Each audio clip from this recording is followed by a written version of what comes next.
Many years ago, when I nearly got married, things were tough, and along the line, things picked up, and then we began to do better. And then I became distracted. I was distracted with work. I was distracted with church, with my service to God. And now, let me say this, as funny as that sounds, I didn't regret my service to God. I only regret the fact that I did not apply wisdom to put a balance to my service to God and to also paying attention to my family. And there are many people who are there, who are everywhere, serving God, serving other people, and they allow their family to burn out. I was distracted with many things, and then there was a massive decline in my life. I began to lose money, did businesses, lost a lot of money. I was working at a top executive in my organization during the day, my 9 to 5 in the evening. I had other businesses I was doing. On top of all of this, I kept borrowing money from friends, from people that I know, and it was a mess. I was doing my responsibility as a man. I was paying children's school fees. I was taking care of my wife. I was doing my bit as the man of the house.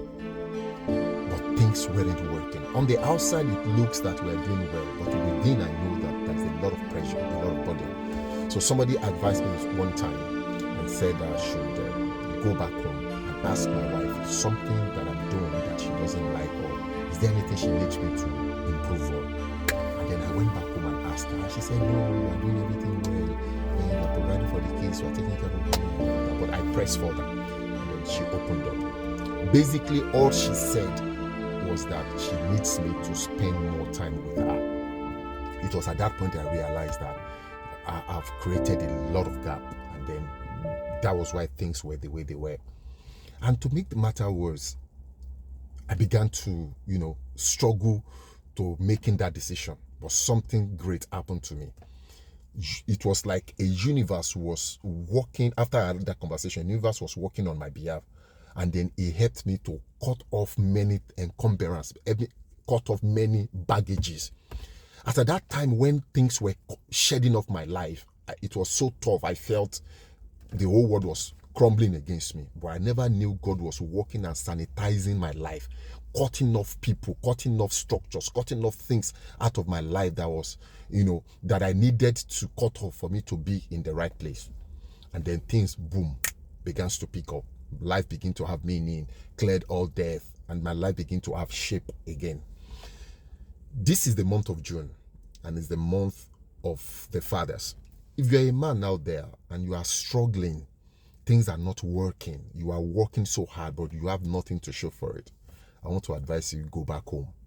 Especially if you are married to these women who don't talk, who are very quiet, and you feel that everything is all right.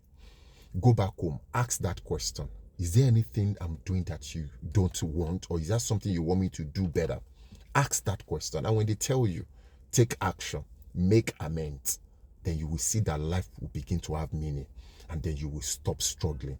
If you think that you have all the power, that you are the Alpha and Omega, anything you say, after all, you are paying school fees, you are doing rent, they are living comfortable. Morasi, you are using your time now. Their own time is coming. Don't wait until it's too late before you make amends. See you on the next one.